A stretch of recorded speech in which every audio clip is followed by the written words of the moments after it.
நமக்கு முன்னால நிறைய அரசியல்வாதிகள் இருந்தாங்க, அரசு அதிகாரிகள் இருந்தாங்க, ஊடகவியலாளர் இருந்தாங்க, விஞ்ஞானிகள் இருந்தாங்க, தலை சிறந்த சிந்தனையாளர்கள் நம்ம தேசத்தில் இருந்திருக்கிறாங்க.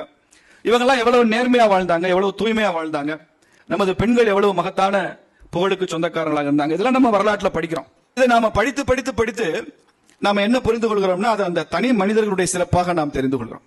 நேர்மையாக இருந்தாருன்னா அது காந்தியின் சிறப்பு, காமராஜர் நேர்மையா இருந்தால் அது காமராஜரின் சிறப்பு, அப்படி நாம புரிந்து கொள்கிறோம். அது மாத்திரமல்ல, அந்த மனிதர்களது சிறப்பு மாத்திரமல்ல, அது இந்த மண்ணின் சிறப்பு என்பதை தெரிந்து கொள்ள வேண்டும் என்பதுதான் நாம புரிந்து கொள்ள வேண்டிய ஒரு விஷயம். ஏனென்றால், நீ உலகத்துல பல நாடுகள் தங்கள் பொருட்களால் அறியப்பட்டவைதான்.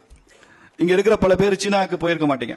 விதிவிலக்க தொழில் சார்ந்து யாராவது சீனாவுக்கு போயிருப்பீங்க. யாரும் சுற்றுப்பயணமோ ஆன்மீக சுற்றுலாவுக்கோ ஒரு டூரிசம்க்கோ பெரும்பாலும் சீனாவை நம்ம யாரும் ப்ரிஃபர் பண்றது இல்ல. இதே யாராவது போயிருக்கலாம். ஆனால் நமக்கு சீனா நாம் பார்த்ததில்லையே தவிர சீன பொருட்களை நமக்கு நன்றாக தெரியும். மேட் இன் தைவான் போட்டிருப்பான். நம்ம தைவானுக்கே போயிருக்க மாட்டோம். தைவான் பொருட்கள் நமக்கு நல்லா தெரியும். ஜெர்மனியினுடைய பொருட்கள் நல்லா தெரியும். அமெரிக்க பொருட்கள் நமக்கு நன்றாக தெரியும். உலக நாடுகளே, அதுவும் இந்த கடந்த 2-3 நூற்றாண்டுகளாக பொருட்களால் அறியப்பட்ட தேசங்கள் தான் உலக நாடுகள். அவங்களுடைய பொருளுக்கு தான் மரியாதை. ஜப்பானுடைய வாட்ச், அமெரிக்காவோட அணுகுண்டுல இருந்து, ஏவுகணையில இருந்து, பெரிய பெரிய விமானங்கள்ல இருந்து, நம்ம வீடுகளில் பயன்படுத்துகிற பொருள்ல இருந்து, ஃபாஸ்ட் மூவ். ஒரு பெரிய மகத்தான ஹிஸ்டோரியன் அவர் இங்கிலாந்துக்காரரு அர்னால்டு டாயன்பி. அந்த வேர்ல்டு ஹிஸ்டரி பத்தி பல வால்யூம்ஸ் தொடர்ந்து எழுதி கொண்டிருந்தவர். அந்த அர்னால்டு டாயன்பி